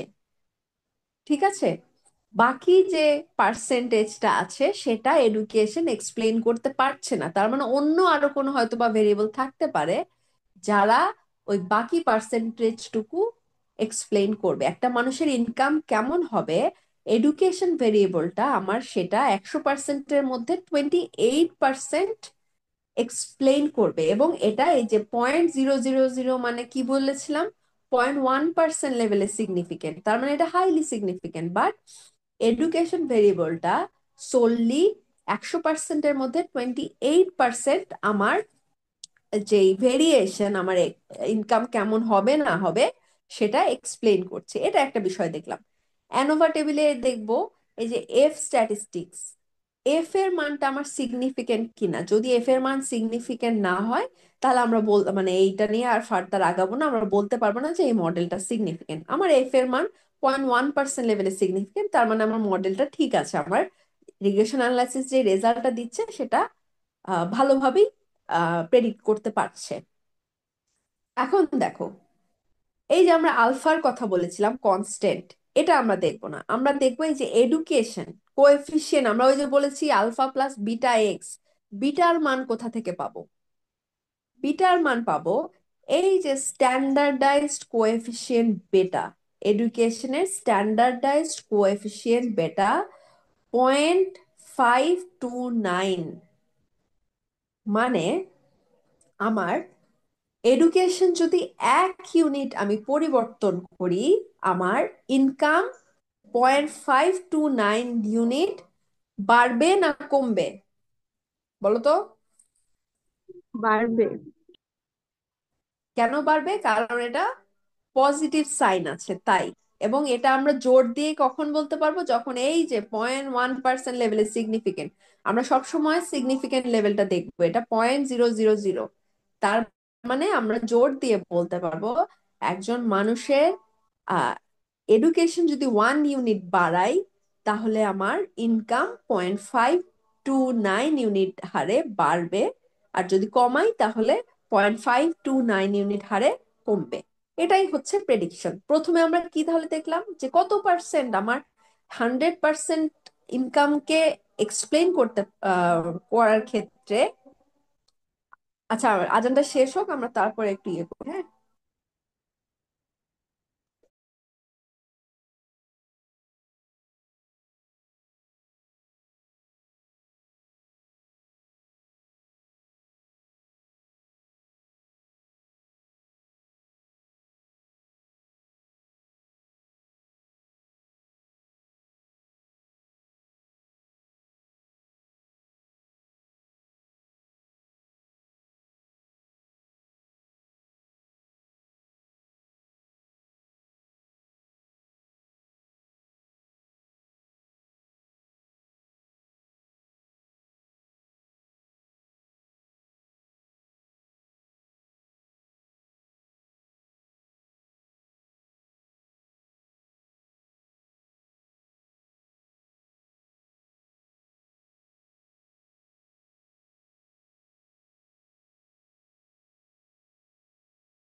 ওকে, আমরা তাহলে কি দেখলাম? যে 100%-এর মধ্যে প্রথমে আমরা মডেল সামারি দেখবো। 100%-এর মধ্যে আমার যেই এডুকেশন ভেরিয়েবলটা আছে, ইনকামের ভেরিয়েশন করার ক্ষেত্রে 28% সেটা এক্সপ্লেন করে। আমার ভেরিয়েশনে 28% কন্ট্রিবিউশন আছে আমার ইয়ের এডুকেশন ভেরিয়েবলে, এবং এটা হাইলি সিগনিফিকেন্ট, 0.1% লেভেলে সিগনিফিকেন্ট। এবং কোএফিসিয়েন্টের ক্ষেত্রে বিটা কোএফিসিয়েন্ট 0.529, এবং এটাও হাইলি সিগনিফিকেন্ট। এখন সিমিলারলি আবার অ্যানালাইজে যে আমরা রিগ্রেশনে যে লিনিয়ারে যে যদি এখানে একটা ইন্ডিপেন্ডেন্ট ভেরিয়েবলের জায়গায় আমি মাল্টিপল ভেরিয়েবল অ্যাড করি, দেখলো অনেকগুলো ভেরিয়েবল অ্যাড করি, ওয়েট, এক্সারসাইজ আওয়ার সব অ্যাড করলাম, দেখা গেল এগুলো অ্যাড করলাম, ওকে দিলাম। এখন একটার জায়গায় যখন অনেকগুলো ভেরিয়েবল আমরা ইউজ করব, তখন সেটা হচ্ছে মাল্টিপল লিনিয়ার রিগ্রেশন। এখন এখানে দেখো আমি এতগুলো ভেরিয়েবল অ্যাড করেছি, এখানে আর স্কোয়ার মানে হচ্ছে সবগুলো ভেরিয়েবল মিলে 0.384, 38.4% ভেরিয়েশন মানে এক্সপ্লেইন করছে আমার এই সবগুলো ভেরিয়েবল মিলে। এখন 100%-এর মধ্যে এতগুলো ভেরিয়েবল মিলে মাত্র 38.4% এক্সপ্লেইন করছে, এটা খুব একটা ভালো রেজাল্ট কিন্তু না, যদিও এটা সিগনিফিকেন্ট, এটা 0.1% লেভেলে সিগনিফিকেন্ট, মানে 1% লেভেলে সিগনিফিকেন্ট, বাট এটা খুব একটা ভালো রেজাল্ট না। কারণ আমরা প্রথমটাতে দেখলাম একটা ভেরিয়েবল দিয়ে 28%, সেখানে এতগুলো ভেরিয়েবল অ্যাড করে মাত্র 38.4% এক্সপ্লেইন করছে। তার মানে এটা বলা যায় যে যে ভেরিয়েবল গুলো আমরা কনসিডার করেছি আমার ইনকামের সাথে, সেই ভেরিয়েবল গুলো খুব একটা কোরিলেটেড না, বা খুব একটা আহ না, জুৎসই না, আমার ভেরিয়েবল সিলেকশনে ভুল ছিল। এবং এখানে দেখো অ্যানোভার ক্ষেত্রেও এটা সিগনিফিকেন্ট লেভেলটা খুব একটা ভালো রেজাল্ট দেয়নি। কোএফিসিয়েন্টের ক্ষেত্রে দেখি, এখানে মাত্র দেখা যাচ্ছে দুটো ভেরিয়েবল মাত্র সিগনিফিকেন্ট, দুটো ভেরিয়েবল টিকেছে, এবং এটা দুটোই পজিটিভ ইয়ে। আর বাকিগুলোর সিগনিফিকেন্ট ভ্যালু দেখো 0.4, 0.4, 0.3, এগুলো কোনোটাই সিগনিফিকেন্ট না। শুধুমাত্র এডুকেশন এবং স্যাটিসফ্যাকশন ইন লাইফ, এটা 1% লেভেলে সিগনিফিকেন্ট। তাহলে এই আমার সিম্পল লিনিয়ার রিগ্রেশন এবং মাল্টিপল লিনিয়ার রিগ্রেশনের যেই এক্সপ্লানেশন সেটা। এখন আমরা তো দেখলাম যে এই সবগুলো ভেরিয়েবল মিলে আমার 38.4% এক্সপ্লেইন করেছে, যার মধ্যে মাত্র দুটো সিগনিফিকেন্ট। এখন আমি দেখতে চাই যে এই দুটো ইন্ডিভিজুয়ালি কতটুকু আমার এক্সপ্লেইন করছে, ইন্ডিভিজুয়ালি ইনকাম ইনকামের ভেরিয়েশনে কতটুকু এক্সপ্লেইন করছে, এটা আলাদা আলাদা ভাবে দেখতে চাই। এখানে তো আমরা সবগুলোর একসাথে কতটুকু এক্সপ্লেইন করছে সেটা দেখেছি, তাই না? 38.4। আমি দেখতে চাই যে ইন্ডিভিজুয়ালি এই যে সিগনিফিকেন্ট ভেরিয়েবল গুলো আছে সেগুলো কতটুকু এক্সপ্লেইন করে। তাহলে আবার আমরা অ্যানালাইসে যাব, যে রিগ্রেশনে যাব, লিনিয়ারে যাব, আমার যা সিলেক্ট তাই থাকবে, কিন্তু আমার সিগনিফিকেন্ট ছিল মাত্র দুটো, সেই দুটো রেখে বাকিগুলোকে আমরা এখান থেকে বের করে দেব। তাহলে আবার কোনটা কোনটা ছিল? এডুকেশন ছিল এবং স্যাটিসফ্যাকশন লেভেল ছিল।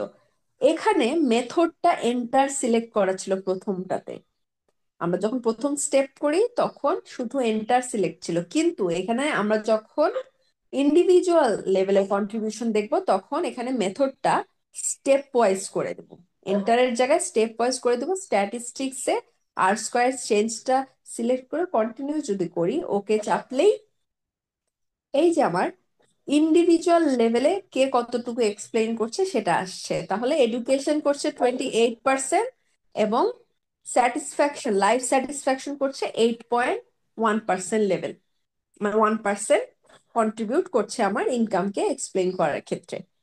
তাহলে এই আমার সিম্পল লিনিয়ার রিগ্রেশন এবং মাল্টিপল লিনিয়ার রিগ্রেশন। আমরা দুটো স্টেপে করলাম, প্রথম স্টেপটা দুটোর ক্ষেত্রেই একই, কিন্তু এখানে যেহেতু আমরা দুটোর আলাদা আলাদা কন্ট্রিবিউশন দেখতে পাচ্ছিলাম না, সেজন্য আবার সেই অ্যানালাইসিস যে শুধুমাত্র সিগনিফিকেন্ট ভেরিয়েবল গুলোকে রেখে বাকিগুলোকে বের করে দিয়ে আমরা স্টেপ ওয়াইজ মেথডটা শুধু এন্টারের জায়গায় স্টেপ ওয়াইজ করে দিলেই আমার ইন্ডিভিজুয়াল ভেরিয়েবল, এই যে আর স্কোয়ার চেঞ্জ মডেল সামারিতে আর স্কোয়ার চেঞ্জে এই পার্সেন্টেজটা দেখলেই এডুকেশন এবং স্যাটিসফ্যাকশন, লাইফ স্যাটিসফ্যাকশন কতটুকু আমার এক্সপ্লেইন করছে সেই বিষয়টা আমি এখানে দেখতে পাচ্ছি।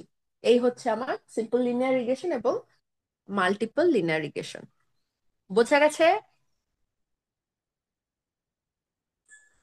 জি ম্যাম। কারো কোনো কোয়েশ্চেন আছে?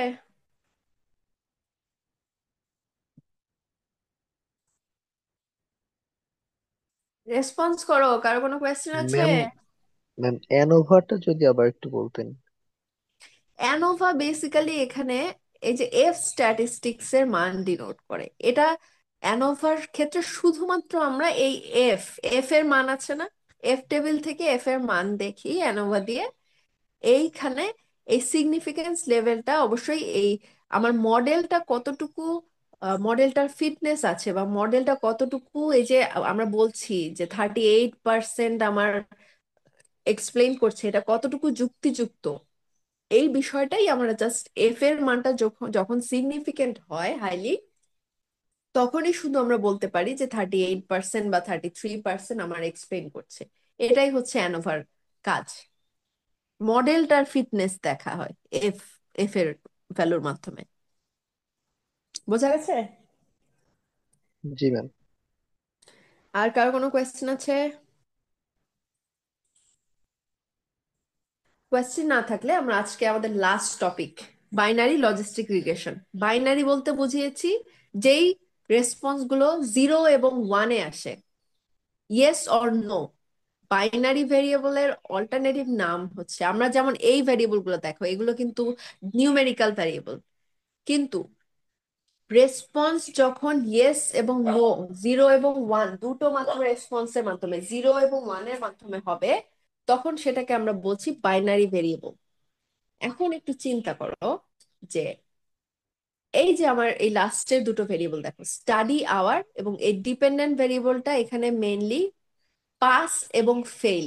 এই রেসপন্স, 0 রেসপন্স মানে ফেল, এবং পাস রেসপন্স মানে সরি 1 রেসপন্স মানে পাস। একজন মানুষ কত ঘন্টা স্টাডি করে তার উপর পাস ফেইলের উপর কোনো প্রভাব ফেলে কিনা সেটা দেখার জন্য আমি এই দুটো ভেরিয়েবল ক্রিয়েট করেছি। তাহলে ডিপেন্ডেন্ট ভেরিয়েবল হচ্ছে পাস এবং ফেল, যেটা রেসপন্স নিয়েছি 0 এবং 1-এ, এটাকে বাইনারি ভেরিয়েবলও বলে, আবার এটাকে ডামি ভেরিয়েবল বলে, ডাইকোটমাস ভেরিয়েবল বলে, অনেক নাম আছে। এটা নিয়ে একটু পড়াশোনা করলেই বুঝতে পারবে। বাইনারি ভেরিয়েবল বা বাইনারি রেসপন্স বলতে ইয়েস অর নো, 0 1 এগুলোকে বোঝায়।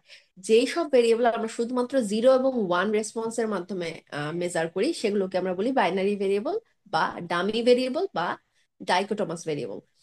তাহলে স্টাডি আওয়ার এই যে পাস এবং ফেইলের উপর কোনো প্রভাব ফেলে কিনা, এই জিনিসটা আমরা দেখতে চাচ্ছি। যখন আমার রিগ্রেশন অ্যানালাইসিসে ভেরিয়েবল গুলো ডিপেন্ডেন্ট ভেরিয়েবলটা বাইনারি ভেরিয়েবল হবে, আমরা কিন্তু বাইনারি ভেরিয়েবলকে লিনিয়ার রিগ্রেশনে আমরা এন্টার করতে পারবো না, ঠিক আছে? তো বাইনারি ভেরিয়েবলের জন্য যে রিগ্রেশন অ্যানালাইসিস আমরা ইউজ করি সেটা হচ্ছে বাইনারি লজিস্টিক রিগ্রেশন। অ্যানালাইসিস যাব, রিগ্রেশনে যাব, এই যে বাইনারি লজিস্টিক এখানে সিলেক্ট করব, করে আমি আবার রিসেট দেই। ডিপেন্ডেন্ট ভেরিয়েবল, এই যে এটা আমার পাস ফেল, এটা আমরা ডিপেন্ডেন্ট এইভাবে নাম দিয়েছি, এটাকে আমরা ডিপেন্ডেন্টের এখানে দিলাম। আর কত ঘন্টা স্টাডি করবে সেটা আমরা এই যে ব্লক এইখানে দিলাম। এখানে যে আমি দেখি ক্যাটাগরিক্যালে কিছু, আমার যেহেতু কোনো ক্যাটাগরিক্যাল ভেরিয়েবল আমার নেই, ক্যাটাগরিক্যাল মানে অর্ডার বা ক্যাটাগরি আছে, আমার স্টাডি আওয়ারে আমি এটা ঘন্টায় মেজার করেছি, কোনো ক্যাটাগরি নেই, তাহলে আমার এখানে দরকার নেই। অপশনে যে দেখি কিছু ইয়ে করা যায় কিনা, অপশনে যে আচ্ছা এইটা আমরা একটু সিলেক্ট করে দেই, আর এখানে 95% লেভেল আমরা দেখবো, সেই এই দুটো জাস্ট সিলেক্ট করে দিলাম। হসমার লেমশো, গুডনেস অফ ফিট, আর হচ্ছে সিএল ফর মানে কনফিডেন্স লেভেল 95%, মানে আমরা দেখতে চাচ্ছি মিনিমাম 5% লেভেলে সিগনিফিকেন্ট হতেই হবে। কন্টিনিউ দিয়ে জাস্ট ওকে করব। এই যে অনেক কিছু আসবে আমার, হ্যাঁ। আমি টোটাল দেখা যাচ্ছে এই যে এখানে আমার বলছে আমি ফেল ধরেছি, যারা 0 রেসপন্স করেছে তারা ফেল, যারা পাস করেছে তাদেরকে 1-এ ধরেছি। এখানে দুটো ব্লক আসবে দেখো, ব্লক 0 এবং ব্লক 1। ব্লক 0 বা বিগিনিং ব্লকে আমার যেই ইন্ডিপেন্ডেন্ট ভেরিয়েবল আছে মানে স্টাডি আওয়ার, সেটাকে ছাড়াই আমি একটা প্রেডিকশন করেছি, সেটাকে ছাড়া এই প্রেডিকশনটা আসে। আমাদের কনসার্ন এটা না, আমাদের কনসার্ন হচ্ছে এই যে ব্লক 1 এটা, ঠিক আছে? ব্লক 1-এ আমরা কি কি দেখব? এই যে আমার লিনিয়ার রিলেশনে, সরি লিনিয়ার রিগ্রেশনে যেমন একটা মডেল সামারি ছিল, এখানেও আমার মডেল সামারি থাকে। হ্যাঁ, এখানে আমরা মেইনলি দেখবো এই যে ন্যাগেল কার্ক আর স্কয়ার, এটার মান যত বেশি হবে মডেল ফিট তত বেশি। তাহলে এখানে দেখা যাচ্ছে কত 65.3% এক্সপ্লেইন করে আমার স্টাডি আওয়ার যে পাস ফেইলের উপর একটা তার প্রভাব আছে, এটা 65.3%। এটা ভেরি খুবই একটা মোটামুটি স্ট্রং ধরনের বা মডারেটলি স্ট্রং ধরনের একটা প্রেডিকশন। ঠিক আছে, এই যে হসমার লেমশো টেস্ট, এটাও দেখাচ্ছে সিগনিফিকেন্ট কততে, 0.680। আমার দেখার কথা হচ্ছে এই যে আমার এই ভেরিয়েবল ইন ইকুয়েশন, তার আগে দেখবো এই ক্লাসিফিকেশন টেবিল। আমরা দুটো ক্লাস দেখেছিলাম, ফেইল এবং পাস। এখানে 86.2% কেসে দেখাচ্ছে যে যারা স্টাডি আওয়ার যাদের বেশি ছিল তারা বেশি পাস করেছে, এবং এই ক্ষেত্রে আবার 85.7% কেসে দেখাচ্ছে যাদের স্টাডি আওয়ার বেশি ছিল তারা ফেল করেছে। আমরা কনসিডার করবো এই যে পাস করেছে, এটা 86.2% কেসে দেখা যাচ্ছে যে আমাদের যাদের স্টাডি আওয়ার বেশি ছিল তারা বেশি পাস করেছে।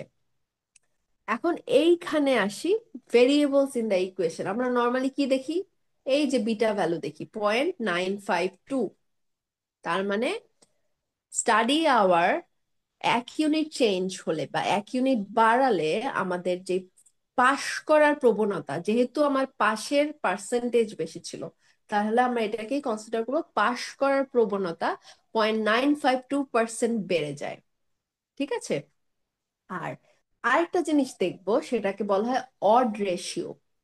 অড রেশিও আমরা কোথা থেকে দেখি, এই যে এক্সপোনেনশিয়াল বিটা, এই যে এই ভ্যালুটা, এটাকে বলা হয় অড রেশিও।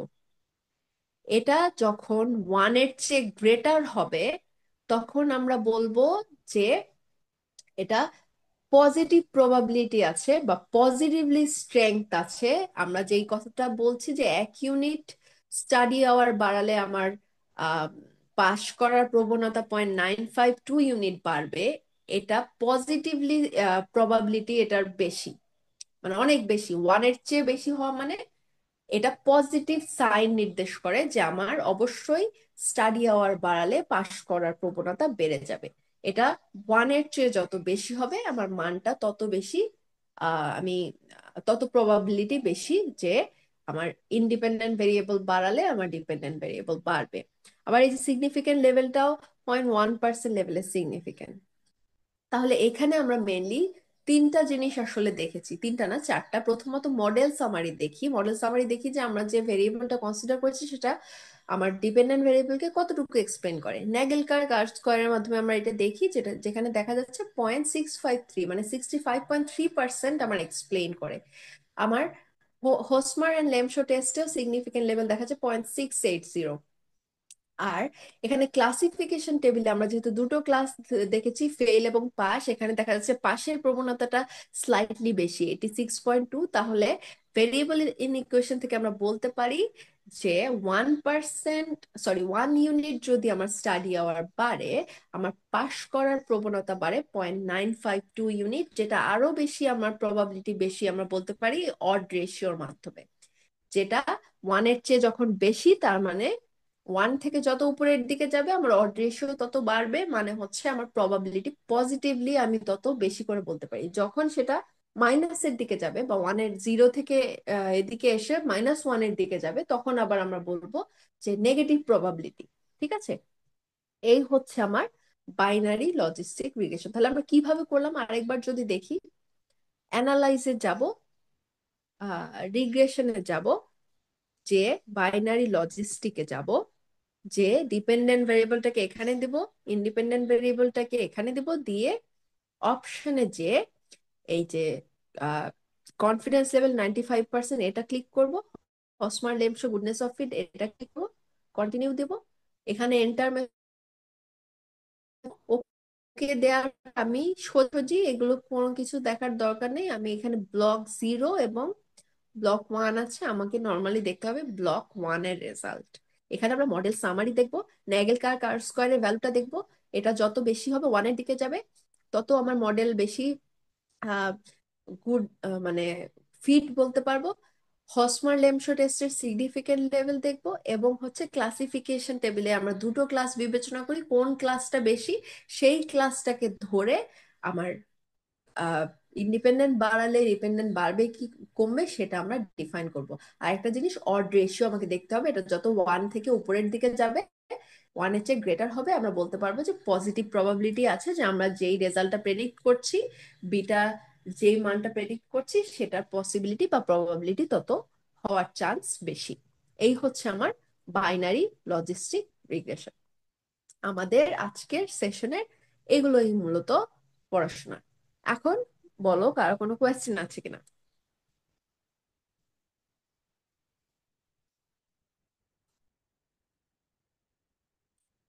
আমরা কি আছি?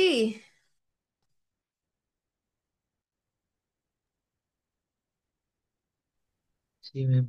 জি ম্যাম। বলো কারো কোনো কোয়েশ্চেন আছে, আমরা কি বুঝতে পেরেছি?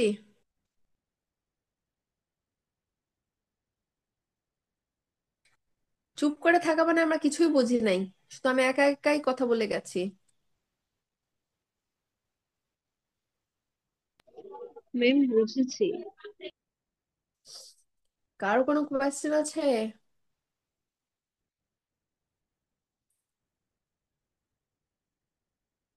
কথা বলতে হবে, কথা না বললে কিভাবে হবে?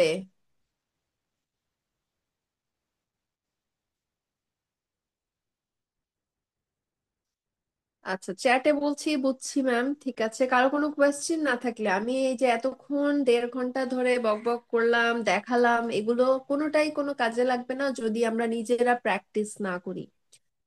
আম, এগুলো শিখে আসলে যদি ইমপ্লয় করতে না পারি বা আমি এটা অ্যাপ্লাই করতে না পারি, তাহলে আসলে কোনো লাভ নেই। তো আমার ইয়ে থাকবে, আমরা ক্লাস রেকর্ডিং যেহেতু দিয়ে নেই, আমরা এটা আবার রিক্যাপে দেখবো।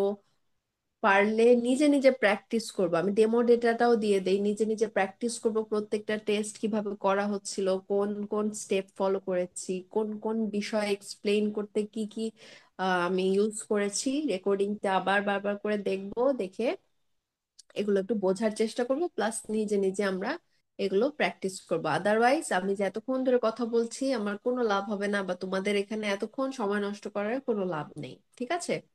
সো এই বিষয়টা একটু মাথায় রাখতে হবে, বোঝা গেছে? জি ম্যাম। ঠিক আছে, তাহলে আজকের ক্লাস আমরা এখানেই শেষ করব। কারো যদি কোনো কথা না থাকে তাহলে আজকের মতো আল্লাহ হাফেজ সবার জন্য।